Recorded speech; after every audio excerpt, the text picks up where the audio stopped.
Здравейте и добре дошли в Абанаси.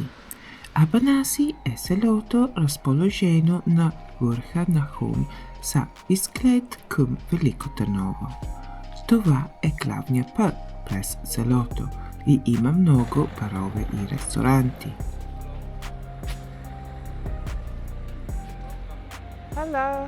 И до днес Абанаси е място, където отивате за приятна разотка, за най-приятна вечеря или обяд.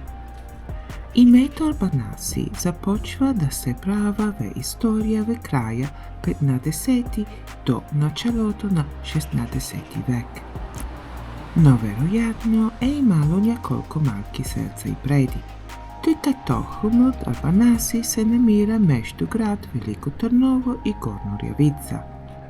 И има доказателства, че и двата района са били населени още от късния неолит.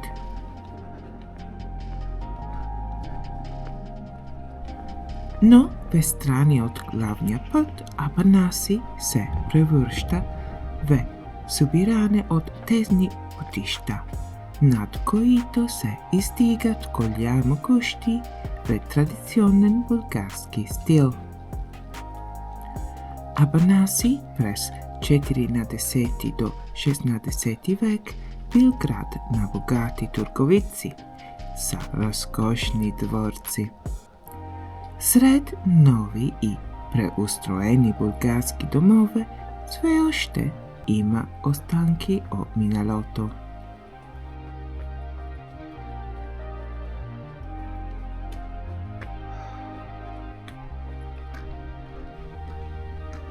И понякога има този тип от бруталистична архитектура. Това е хотел от преди време и е канцал на перваза с невероятни гледки към долината.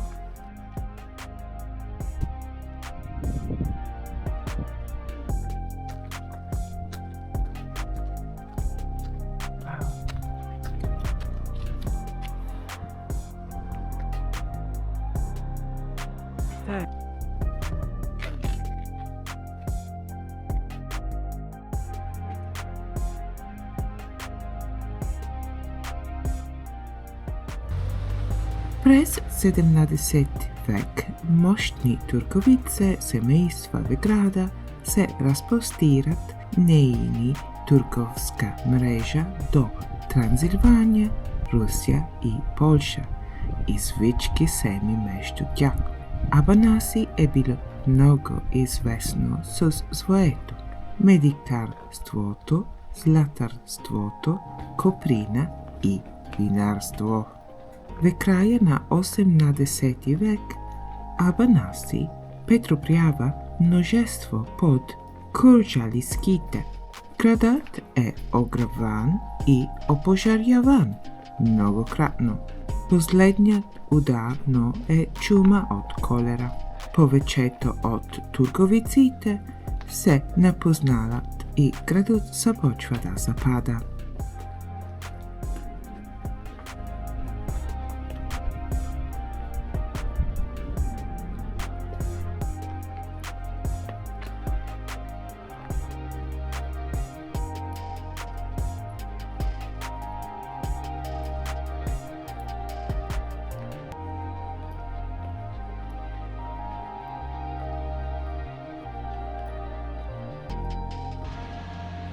Днес наоколо има няколко хубави хотела, а Барут към този беше нашият избор за кафе с гледка.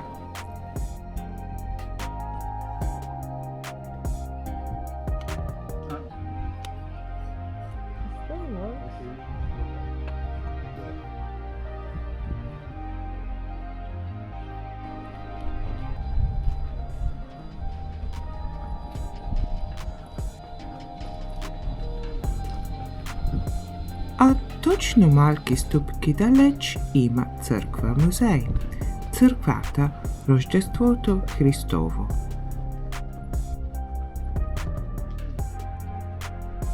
За мен като чужденец е радост да откривам история и изкуството о Абанаси.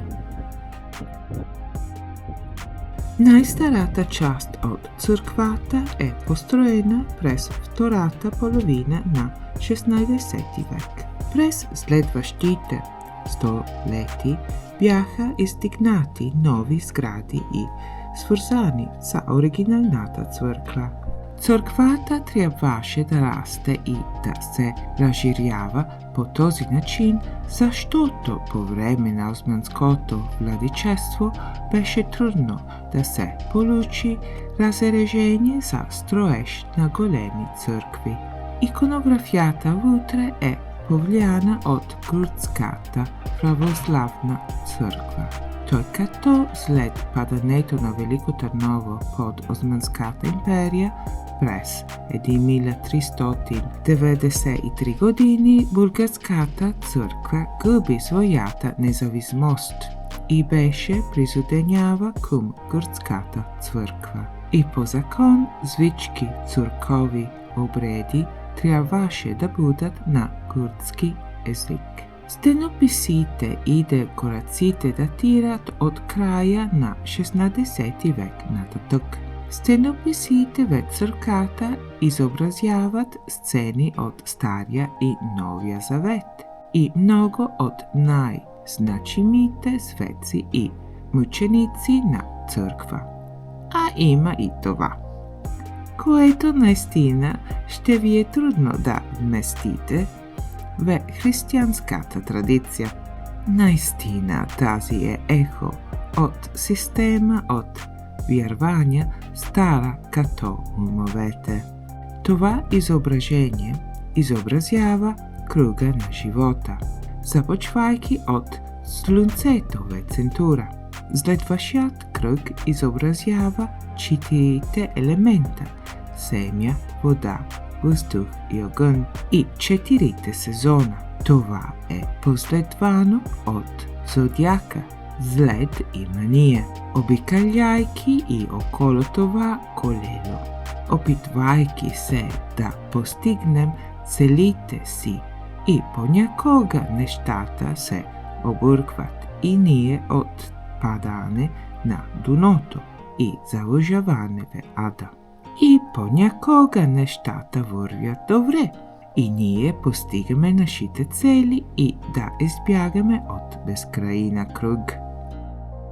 Стенописите на тази стена покриват по-голямата част от християнската литургия, а в центъра е Рождество Христово. Рождество Христово е добър пример за православна църква иконография и нейното плътно значение. Люлка са в формата на ковчег. Подсказват какво предстои за Христос. Някои източници идентифицират пещерата за ада, а светлината от звездата сигнализира, че са пристигането на Христос човечеството ще може да постигне спасение. Йосеф представлява човечеството. Той е пълен с съмнение. Един овчар му говори. Овчарят е прикритият дявол, чието думи са предназначени да измамят човечеството. Над и вдясно от Рождество Христово иконите се отнасят за страшния съд. Най-добрият начин да ги прочетете е отдолу нагоре.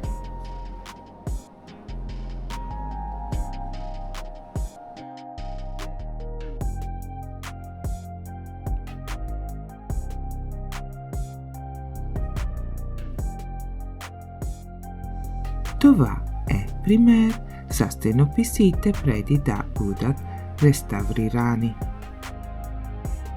Благодаря ви много, че гледате видеото ми.